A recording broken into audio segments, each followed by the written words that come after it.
El tema, el tema de lo que depende de mí, ¿verdad?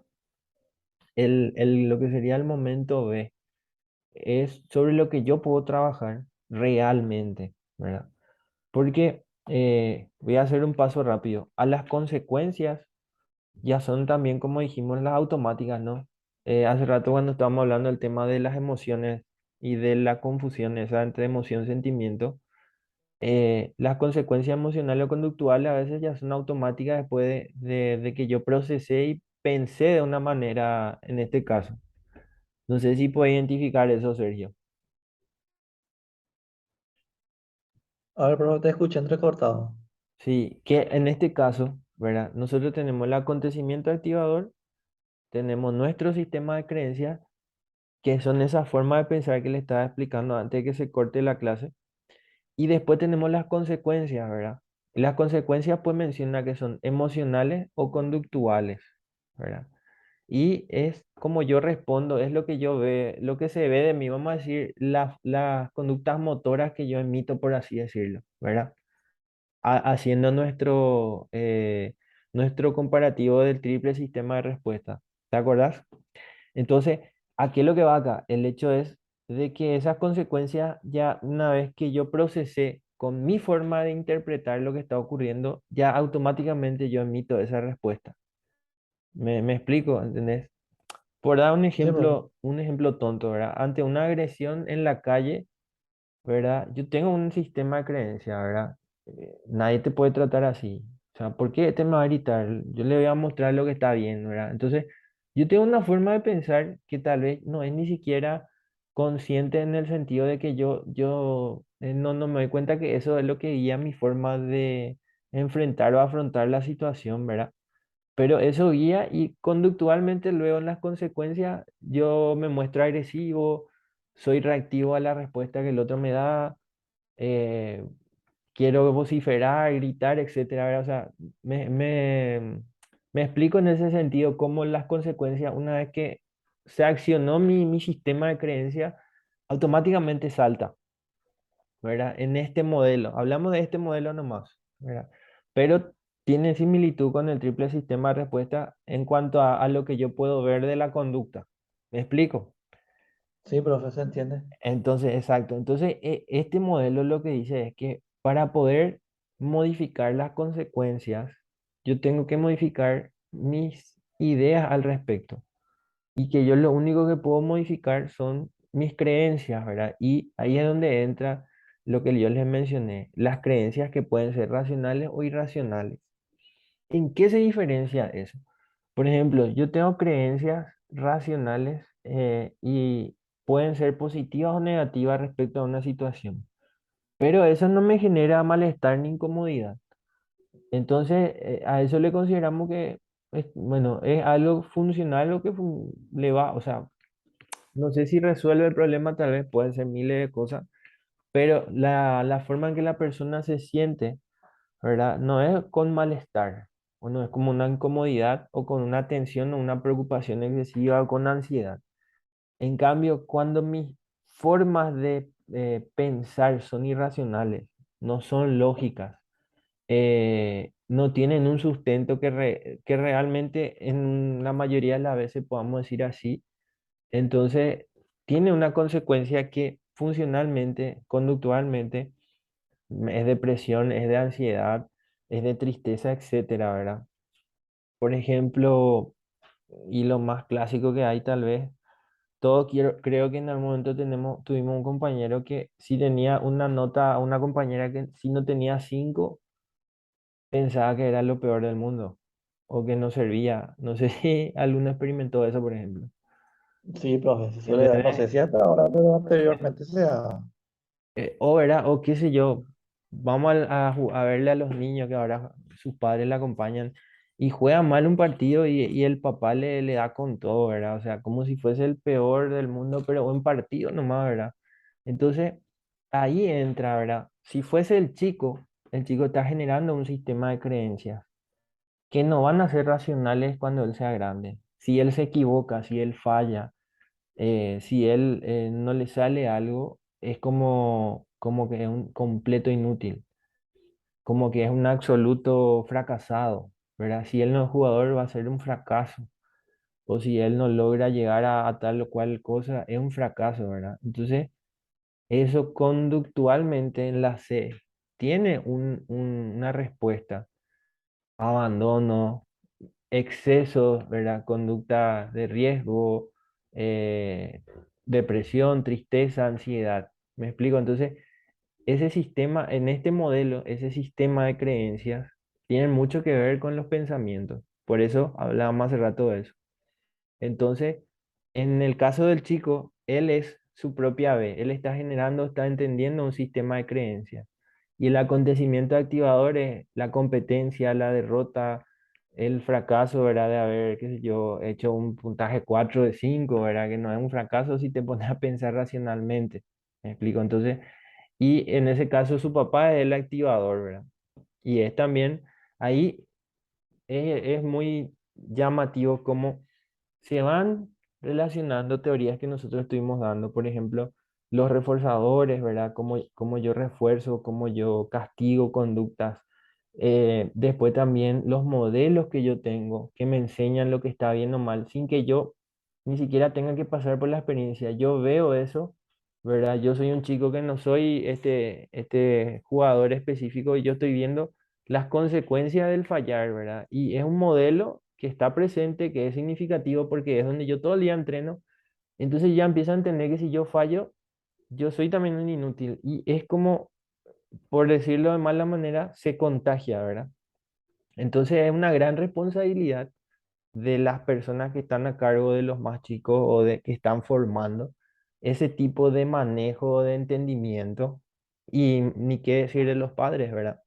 Entonces, a eso voy, ¿verdad? Con el tema de cómo lo que ocurre a veces, este acontecimiento se puede modificar o no, ¿verdad? Se podría trabajar tal vez con los padres o con el ambiente ahí de la forma en que se encara el deporte o etcétera, se podía modificar. Y seguro que si eso se modifica, las creencias que tiene el chico van a cambiar. Pero es muy difícil a veces que pase eso, ¿verdad? O sea, a veces es tan difícil modificar A. Casi no tenés control sobre A, porque eso ocurre nomás, ¿verdad? Incluso si vos modificás donde él va en otro ambiente, puede que sea peor o igual, ¿verdad? Entonces, se trabaja mucho sobre el B, sobre lo que uno interpreta. O sea, entonces ahí, por ejemplo, entra, si el pensamiento donde vos fallás o un fracasado, es un pensamiento o una creencia que se suele decir pensamiento todo o nada, que es, por ejemplo, o blanco o negro. Yo, si fallo, soy el peor, si acierto, soy el mejor. Y no es racional. Si se ponen a pensar, es una forma de pensar muy, muy, muy común que se tiene socialmente, en cualquier ámbito, no solamente deportivo. Entonces, el hecho de pensar que por fallar o por hacer algo mal, ya solo peor, es una creencia irracional. A eso voy con lo que es ilógico, porque los fallos, los aciertos, todo el mundo los tiene, ¿verdad? Entonces, ahí es donde cuando se identifican esa forma de pensar, se trata de sobreescribir eso o de modificar, de desglosarlo y de volver a generar otro tipo de ideas. No, en caso de fallar, es normal, suele ocurrir, puede ocurrir, pero es más importante lo que ocurre después, lo que haces después. No quedarse en el error, por ejemplo, ¿verdad? O si te aplazas, no, ver otras opciones, cambiar la perspectiva. Entonces, yo le hablo de una forma de pensar que se considera irracional. Suelen decirle a ese pensamiento todo o nada, pero hay como 15 o 16, incluso más a veces, ¿verdad? Por ahí se identifican tipos de creencias irracionales, ¿verdad? Que se puede identificar demasiado bien. Y si vos extrapolas al deporte vas a encontrar los que son así, ¿verdad? Los que piensan solamente en, por ejemplo, que en blanco y negro, como les dije, lo que solamente filtran las cosas buenas o solo las cosas malas, ¿verdad? Los que piensan que por hacer todo lo que hacen van a tener como un premio o por el simple hecho de ser bueno lo van a conseguir y cosa que no es así, ¿verdad? Que no es racional si uno se pone a analizar. Entonces genera sufrimiento, genera tensión, genera ansiedad, genera tristeza, ¿verdad? Entonces ahí es donde yo les menciono como lo que uno piensa, ¿verdad? Entonces ahí se acciona. ¿Por qué hablamos? ¿Qué tiene que ver esto con motivación? Y porque acá es donde se desmotiva también más fácilmente la gente, ¿verdad? En lo que piensa al respecto de lo que tiene o no que hacer. Y si esto se modifica, las consecuencias se modifican. Y si se modifican las consecuencias, el acontecimiento activador, de alguna manera también la forma en que yo me enfrento a eso va a modificarse. Entonces, es tener un recurso, una estrategia psicológica para esas situaciones. Entonces, a eso vamos, a eso apuntamos. Entonces, pase lo que pase, por ejemplo, si el resultado es favorable o no, la motivación se puede mantener o se puede ver cómo trabajar eso, ¿verdad? Entonces, a eso vamos apuntando cuando decimos es verbo. Yo tengo que hacer primero. Yo no me puedo motivar antes de hacer algo. Yo al hacer voy generando motivación. Si yo no hago un primer paso, yo no puedo decir que estoy motivado. Yo hago el primer paso y el primer paso me genera cierta motivación y el segundo más motivación y el tercero. Así es como se plantea la motivación desde esta perspectiva. ¿Está? Entonces, eh, volviendo a lo anterior, nosotros tenemos que volver atrás. Teníamos que entender esto para volver acá, acá. Entonces, nosotros influimos en las conductas, lo que se ve acá, ¿verdad? Con las estrategias motivacionales. Si entendemos nosotros este mecanismo, nosotros vemos, bueno, ¿dónde pueden estar esas estrategias? Y es lo que hay arriba, ¿verdad? En el bloque que vimos. En el A, B o C, yo lo que tengo que buscar siempre es influir, ¿verdad? En las cogniciones, pero entender, ¿verdad? Cómo son las consecuencias y los eventos que me activan, ¿verdad? Si yo modifico las creencias, yo estoy modificando eso. Por eso ahí en la flecha se ve que las estrategias motivacionales, ese influir mis conductas, alteran eso, los antecedentes y las consecuencias, ¿verdad? Entonces, una vez que avanzamos, vamos a ir un poco más. Acá está. Nosotros tenemos, por ejemplo, el hecho de la motivación como verbo y antecedentes, ¿verdad? Significa influir en las personas, ¿verdad? Para comportarse de varias formas. Eso era la motivación, pero en este caso los antecedentes es eso que ocurre antes. Entonces, si nosotros queremos modificar desde una visión de lo que es como verbo, la cuestión de los antecedentes de la conducta, nosotros nos centramos en esto.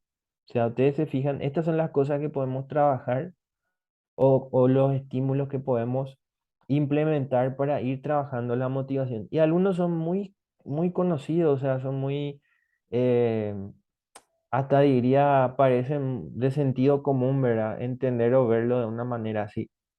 Entonces, estos son algunas formas de orientarnos conductualmente. Y acá tenemos lo otro. Tenemos los antecedentes, o sea, cuáles son ahí, por ejemplo, las cuestiones. Y yo les desgloso todo eso que estaba antes.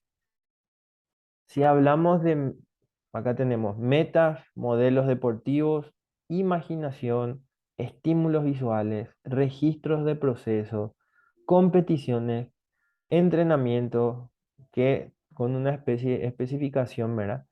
Que es de acompañamientos y metas y reglas. Entonces, ¿qué es lo que quiere decir todo esto, verdad? Influir en este esquema en lo que es el activador, ¿verdad? Y todo esto, digamos, está en ese bloque A, que hay cosas que no vamos a poder modificar, pero hay otras que sí. Entonces, ¿qué pueden ser las metas? Yo como meta puedo trabajar algo y esa meta es algo que orienta mi conducta, es algo que me da sentido. Si yo soy una persona sedentaria y tengo una meta que es mejorar mis hábitos y una meta bajar de peso o dejar el cigarrillo o comer más sano, etcétera, ¿verdad? Yo tengo un sentido, un plan. Evidentemente esas metas o lo que vaya generando el intentar alcanzar mis conductas, puede que un día yo lo haga bien, lo haga mal y puede que eso me genere malestar o bienestar, ¿verdad? Entonces, ¿qué es lo más común o lo más normal? Si me genera malestar, querer abandonar o querer dejar de hacer eso. Mi motivación está basada en lo que estoy sintiendo, experimentando, cosa que no está mal. el sentir o el experimentar, ¿verdad? ¿Qué sé yo? Ansiedad, un poco de tristeza, de rabia, enojo, sino la cuestión es que si se direcciona las conductas en base a lo que estoy sintiendo nada más, ¿verdad? Yo prácticamente voy a abandonar a la primera sensación desagradable, a la primera dificultad que yo tenga, voy a abandonar, voy a dejar de hacer lo que me planteé para alcanzar una meta. Entonces, este es un momento o una situación en la que vos le orientás que a pesar de lo que está experimentando, hay una meta que no es algo que le impone otra persona, sino que uno mismo se puso que es su motivación. Entonces, ahí se busca seguir generando las conductas que me van a llevar a la meta, a pesar de estar con sensaciones desagradables o agradables, ¿verdad? En pos de la meta. Entonces, mi conducta no se guía por lo que siento, sino por una meta. Entonces ahí va el tema, ¿verdad? Un día que hace frío, es preferible quedarte, tomar mate y comer nomás cosas y no tener que ir a caminar, te vas a caminar porque es algo que te lo pusiste, ¿no? Como una meta, no por lo que estás sintiendo. Entonces, hacer ese cambio también de cómo se encara eso. Eh, Ahí creo que va entendido el tema meta. Después el tema de modelos deportivos tiene mucho que ver con lo que hablamos anteriormente de tener digamos, un, solíamos decir un ídolo, pero en realidad de tener un modelo que sea un referente, que sea alguien destacable, que sea un modelo que te motive en el sentido de que lo que experimentó es posible lograrlo o como lo hizo es uno también capaz de hacerlo, ¿verdad? No necesariamente tiene que ser un modelo así como el mejor del mundo, tal vez era así. Si por ahí es un tema fútbol, que sea uno de los mejores jugadores del mundo, pero tal vez un par. ¿Qué quiere decir eso? Si ponemos así un caso, por ejemplo, en Cerro, un par que puede ser motivante para todos los chicos que están entrenando en formación, en etapa formativa, puede ser Pulpito Duarte, por ejemplo, por dar un ejemplo. Que es un chico que de abajo, ahí en la cantera, que parecía no iba a jugar y se asienta, que es algo posible, es un modelo deportivo que es alcanzable también, no es algo imposible. Entonces, es motivante saber cómo hizo, qué hizo, cómo se maneja, cómo piensa, cómo entrena, etcétera. Entonces, esas conductas son también referentes para alcanzar lo que yo hago. Entonces, esa es una forma de motivación también. Ahí yo estoy accionando siempre sobre la A. Por eso les digo, entender como verbo implica ver otras cuestiones también. En este caso nos estamos centrando en los antecedentes. Entonces, la imaginación tiene que ver con el uso de una técnica psicológica que vamos a hablar más adelante, que es la visualización. La visualización es una técnica que se usa para muchas cuestiones y especialmente para mejorar una ejecución técnica, por ejemplo, se usa. Pero en este caso es la visualización de logros, pero no a un nivel de visualizar un momento de gloria, qué sé yo, que estoy ganando algo, no, sino que se usa más concretamente para visualizar una ejecución, una situación que me dificulta ejecutar en un partido, en un deporte o que quiero mejorar tal vez técnicamente. Entonces se usa mucho esa visualización y eso puede ser también una forma de motivarse a seguir emitiendo conductas de esfuerzo o conductas que busquen perfeccionar lo que hago, ¿no? Entonces es otro recurso que se puede agregar como antecedente para que yo siga modificando también lo otro, ¿verdad? Después tenemos los estímulos visuales. Eh, Parece muy burdo, parece muy así escueto, pero los estímulos visuales de logros pasados, ¿verdad? Qué sé yo, momentos pasados, tal vez tengo recuerdos, tengo fotos, tengo videos de un momento en el que yo era un deportista y competía y entonces tratar de alcanzar o estar cerca de eso otra vez, al menos físicamente, es lo que busco y ese estímulo visual hace que yo emita la conducta, ¿verdad? O qué sé yo, un deportista lesionado que ve sus jugadas o sus momentos de competición, entonces eso es lo que lo motiva a volver a entrenar fuerte o a asistir al afisio, a hacer su recuperación, a mantener la motivación, ¿entienden? Entonces, estímulos visuales, por eso le llamamos. Registros de progreso puse también, que traté de darle un nombre mucho más largo, pero es, a ver, es como fomentar una competencia sana, pero direccionar hacia conductas que nosotros queremos que se hagan y hacerlo como público, ¿verdad? Antes se podría llamar de esta forma, pero ahora es muy fácil. Ahora se usan redes sociales, ¿verdad? Para publicar algún logro o alguna cuestión que voy haciendo, ¿verdad? Me imagino que ven mucho de eso, Sergio, ¿verdad? Las personas que empiezan una dieta o que empiezan el gimnasio y eh, todo el día de sus publicaciones, ¿verdad? Que es una manera de tener este registro de progreso que se hace, se socializa. No sé si me explico, Sí, profe, se suele ¿verdad? ver todo. Hablando, Exactamente. hablando de personas que hacen actividad física o quieren mejorar sus hábitos, ¿verdad? Pero, por ejemplo, en un deporte vos le podés poner, qué sé yo, algo más específico, ¿verdad? Publicar o evidenciar, ¿verdad? De alguna manera, los jugadores que más apoyan a otros, que menos se quejan, y vos direccionás hacia conductas que a vos te interesan, ¿verdad? Entonces, vos estás, lo que estás haciendo es eh, modificando algo del ambiente para que se emitan esas conductas que son deseables para vos. Ahí puse, por ejemplo, el tema qué sé yo, en fútbol, que sean intensos tres cuartos de cancha para arriba, ¿verdad? Que no le dejen venir, por ejemplo. Entonces, cada vez que se emite eso en forma grupal, bueno, al final, si lo hacemos 10 veces, tenemos 15 minutos de fútbol intenso como ustedes quieran, sin reglas, sin nada. Fútbol total. Entonces, bueno, vos vas modificando eso, que es el antecedente, ¿verdad? Y le estás explicando, le estás comunicando. Y eso sabe que va a modificar luego las conductas también. Entonces, son nomás funciones que pueden ayudar en eso, ¿no? Estamos hablando de motivar en forma verbal, ¿verdad? Como verbo, pero no en forma verbal de hablar, sino. Después tenemos las simulaciones. Simulaciones quiere decir, por ejemplo, orientar hacia la competencia, pero eh, vos lo llevas a un desafío, lo llevas a algo agradable, lo llevas a algo desafiante, ¿verdad? Una competencia entre dos amistosamente, un partido, qué sé yo, desafío de cuántas cosas yo puedo hacer. Una persona con más pericia, tal vez, poder ganarle, poder enfrentarle, sentirte que sos competitivo, ¿verdad?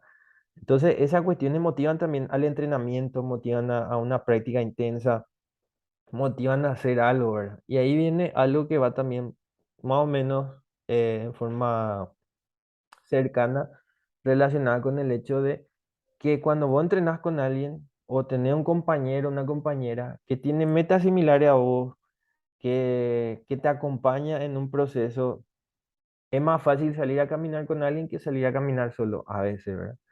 Es más fácil ir al gimnasio con alguien que ir totalmente solo. Entonces, en los deportes también, cuando el grupo o los compañeros tienen más o menos niveles similares, es más fácil y es más motivante ir a entrenar, es más motivante competir, etcétera. Entonces, esto se puede modificar hasta cierto punto, ¿verdad? Pero son también formas en las que se puede notar que genera, ¿verdad? Algún tipo de cambio conductual o genera que la persona emita esas conductas motivadas, ¿verdad? Entonces, finalmente tenemos algo que se llama reglas, que conductualmente nosotros hicimos un bosquejo de eso en las primeras clases, es conductualmente una afirmación, una norma que te dice que algo vale o no la pena. Entonces, eso tiene que estar en alguna parte de acá también. Vamos a hacer como al final una parte de las reglas. Las reglas son esas normativas que tenemos nosotros que hacen que se direccione nuestra conducta hacia algo. Si vos trabajas todo el mes, vas a tener un salario. Esa es una regla, quieras o no, ¿verdad? Si vos enseñas esta materia, te van a pagar por eso. ¿verdad? Y es una regla y te muestra cuál es el reforzador que vas a obtener o cuál es el castigo, ¿verdad? Si manejas ebrio, te puede ir a la cárcel o puede chocar. Entonces, son normas y reglas que a lo largo de nuestra vida nosotros vamos teniendo, ¿verdad? Por eso todo esto se asocia siempre también al sistema de creencias que está ahí, ¿verdad? O sea, todo tiene o va conectado de alguna manera. Entonces, esto es lo que sería como antecedentes. Ahora vamos a avanzar un poco. Y cuando tenemos las consecuencias, ¿cómo serían las consecuencias? Las consecuencias tienen lo siguiente. ¿Se acuerdan de todo lo que era el tema de refuerzos y demás? De, Sí, de, bro. ok, bueno, si se fijaron, lo que es el antecedente es lo que ocurre antes. ¿Se acuerdan? Había en algunos momentos que se generaba algo antes y después la conducta y a veces había veces que yo emitía una conducta y al posterior a la conducta ocurría algo para que eso se refuerce. ¿Se acuerdan de esa diferencia, verdad? Entonces ahora nosotros hablamos de lo que ocurre luego y que puede hacer que yo también esté motivado, ¿verdad? Atenciones al ganador, influencia de pares, consecuencias de automejoramiento. Experimentación sensorial, experimentación de competición, habilidad del entrenador, ¿verdad? Son esas cuestiones. Entonces, consecuencias, ¿no? Las consecuencias es ya lo que ocurre luego de todo lo que fue ese evento previo. Y si ustedes se fijan acá, son, por ejemplo, atenciones al ganador. ¿Qué pueden ser? Acá les voy a poner, esto es lo que viene luego. La atención al ganador, por ejemplo, es eh, ¿qué pasa cuando un equipo gana, un equipo de campeón, un atleta logró algo? La atención que recibe es mucha, ¿verdad?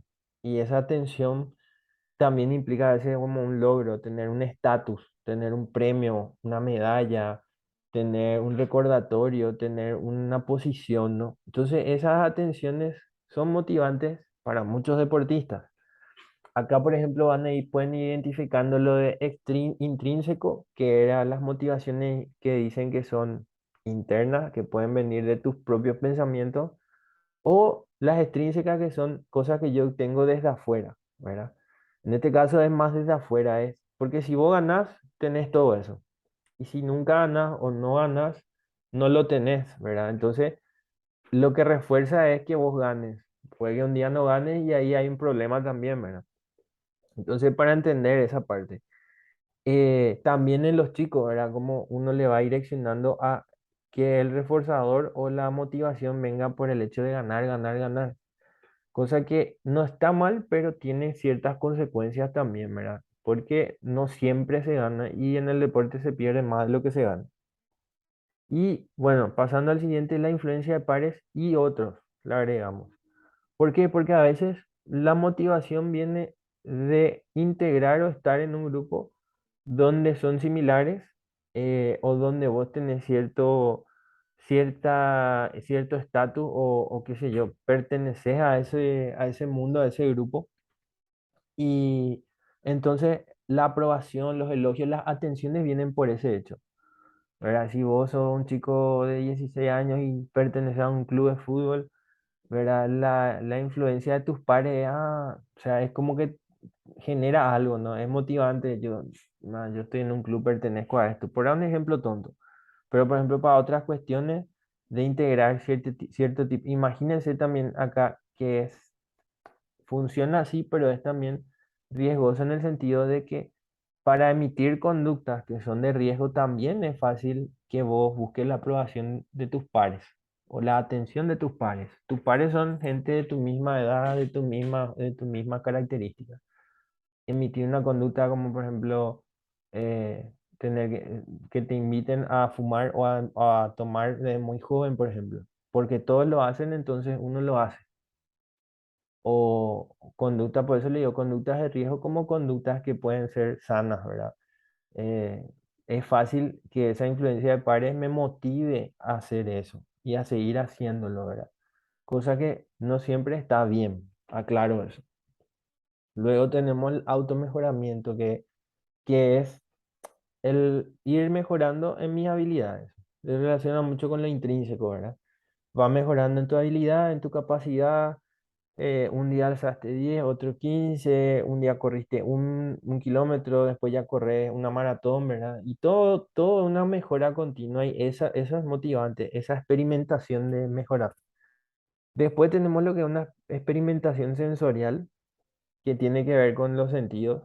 Acá podemos asociar, por ejemplo, el tema del paracaidismo y demás, ¿verdad? Que es netamente la adrenalina, la experimentación de eso, ¿verdad? De esa situación. O otro tipo de deporte, no necesariamente eso, ¿verdad? Que no son así muy conocidos o no implica que yo vaya a competir mundialmente, pero el hecho de experimentar eso me genera una serie de sensaciones que son muy gratificantes.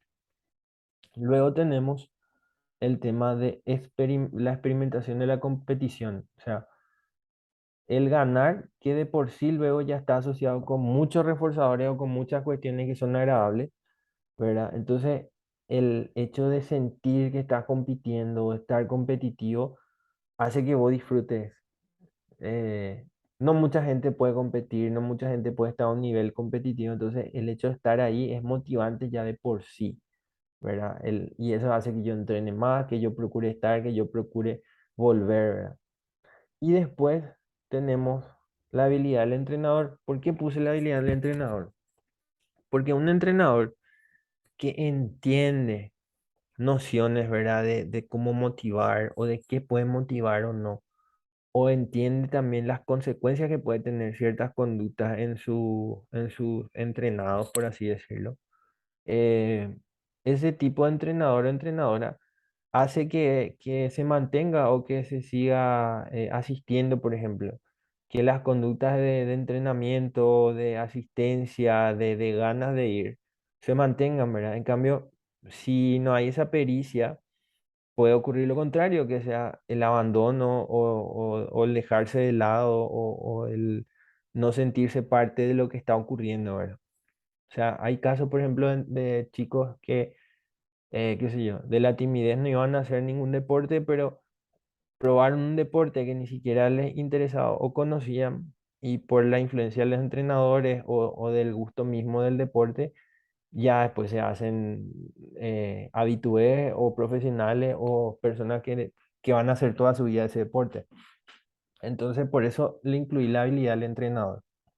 Ahora, ¿qué sería esto, verdad? O sea, nosotros hablamos consecuencias como de refuerzo, entonces ahí están esto, ¿verdad? Así, más puntual, más concreto en lo posible les puse. Algo que pueda motivar la conducta y que funcione como reforzador, ¿verdad? Si hablamos de atención al ganador, ¿qué es? Los elogios, la prensa, presencia en los medios, las felicitaciones, las medallas. De por sí el logro que tenés al tener un resultado favorable, ¿no? Influencia de pares y otros, de un grupo de mis mismas características, de mi interés, donde yo siento a gusto y demás. Ahí es donde se genera, en ese caso, las atenciones, los elogios, ¿por qué no también las presiones familiares, verdad? Yo fui jugador, vos tenés que ser jugador, o yo soy docente, vos tenés que ser docente. Entonces, eh, hay una presión del ambiente de que se ejecute eso, y ahí es donde entraba el tema de esa habilidad social que yo les mencioné, ¿verdad? Para emitir algo o hacer algo, yo por deshabilidad, para... ¿Cuántas veces dije sí a algo que no quise decir?